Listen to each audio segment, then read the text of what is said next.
बहुत तेज़ आंधी आ रही है, तेज़ तूफ़ान देख सकते हैं आप। काफ़ी तेज़ तूफ़ान है।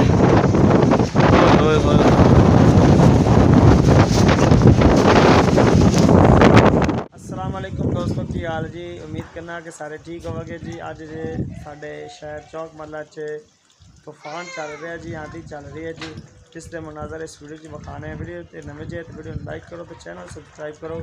तो चलने जी इस वीडियो की तरफ जितों मतलब कि जिस साइड को चढ़ते सूरज की तरफ तूफान आ रहा है, तेज़ हवा आ रही है। ये देख सकते हैं आप कितना तेज़ आंधी चल रही है। उम्मीद है कि थानू इस हवा के मेरी आवाज़ का पता नहीं चल रहेगा, लेकिन हवा तेज़ है जी। अज चौक वाला तेज़ आंधी आ रही है, जिस तरह तुम इस वीडियो च देख सकते हो जी। काफ़ी तेज़ आंधी है और हर पास धूड़ ही धूड़ है।